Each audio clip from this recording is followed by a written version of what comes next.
You know, we're living in an age of corporate wealth that honestly would have been completely unimaginable just a decade ago. We're talking about single companies valued in the trillions of dollars. But as these giants just keep getting bigger, what does this massive trillion-dollar divide really mean for the rest of us? Okay, just look at this number, $5 trillion. Let that sink in for a second. In late 2025, that was the market value of a single company, the chip maker Nvidia. That one number is bigger than the entire economy of almost every single country on Earth. It's just mind-boggling. And it's not like Nvidia is all alone up there in the stratosphere. That very same year, Apple blew right past the $4 trillion mark. The sheer scale of this wealth is something we have literally never seen before in history. These companies, they're the leaders of this incredibly exclusive group called the Trillion Dollar Club. As of late 2025, there were 11, just 11 publicly traded companies that had crossed that threshold. I mean, this is a concentration of market power and value that is absolutely unprecedented. And if you want to understand just how fast this is all happening, check out this timeline. It took over 200 years to get from the very first million-dollar company all the way to the first trillion-dollar one. But in just the few short years since 2018, we've seen those valuations quintuple, go up 5 times to $5 trillion. The acceleration is it's staggering. So, with these unbelievable fortunes being made at the very, very top, it really begs the question, right? Is all this growth lifting everybody up, or is it actually creating an even wider gap between the wealthiest and, well, everyone else? To really understand what's happening with our economy today, we've got to look back.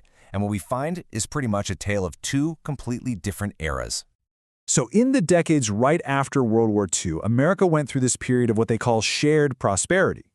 The economy was growing, and as it grew, incomes pretty much doubled for everybody, from the very top to the very bottom.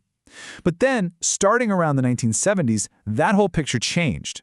Economic growth slowed down, and what's called a great divergence began. Incomes for people at the top just kept on soaring, while middle and lower incomes pretty much flatlined. And we're not talking about a small shift here. The data shows that the concentration of income has actually returned to levels we haven't seen in nearly 100 years, all the way back in the roaring 20s. Think about that. Okay, to really, truly get the scale of this divide, we need to be super clear on 2 words that sound similar, but they tell totally different stories: income and wealth. So think of it this way. Income is like the water flowing into your bathtub. It's your paycheck, what you earn year after year. Wealth, on the other hand, is the water that's already in the tub. It's the total value of everything you own, your house, your savings, your investments, minus any debt you have. Wealth is the thing that builds up over time and gets passed down through generations. All right, so when we look at how income is split up, it's definitely unequal. The top 1% takes home about 17% of all after-tax income. But look at the bottom 80% of households. Together, they still get just over half of the pie. Now keep that picture right in your mind. Because when we switch from income to wealth, the picture changes completely. It's dramatic. The top 1% alone holds over a third of the entire nation's wealth. The top 10%, they hold nearly 3/4 of it all. And the entire bottom half of American households, they hold just 4%. This right here, this is the trillion-dollar divide. And this immense concentration of wealth isn't just numbers on a page. It creates these profound gaps that cut right across society, and you can really see it when you look along racial lines. So let's start with income. Our sources show that these big racial gaps in income have stuck around for half a century. In 2023, the median income for a Black household was about 63% of that for a white household. That's a really substantial gap. But when we shift from income over to wealth, that gap becomes a chasm.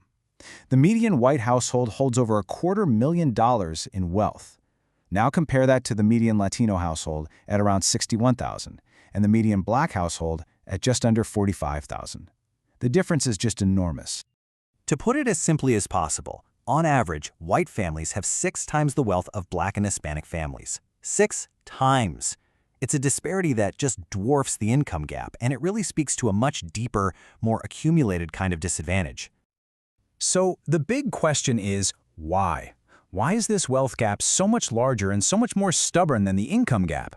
Well, the answer really lies in the uneven foundation that different groups have for building that wealth in the first place.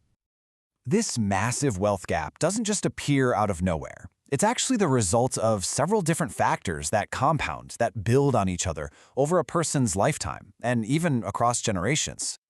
The data really points to 4 critical areas. We're talking about differences in lifetime earnings, home ownership, retirement savings, and of course, generational inheritance. For most Americans, their home is the single biggest asset they'll ever own. It's the primary engine for building wealth. And yet, because of a long history of exclusionary housing policies, Black Americans are the only racial group with a home ownership rate that is still below 50%. That effectively locks a huge part of the population out of the main pathway to building wealth. All right, the next piece of this puzzle is retirement. Differences in lifetime earnings and access to things like workplace savings plans create these enormous gaps. In 2022, white families had, on average, about $260,000 more saved for retirement than Black and Hispanic families. That is a massive difference in security for later in life. And finally, there's the incredibly powerful effect of inheritance. See, wealth isn't just built, it's passed down.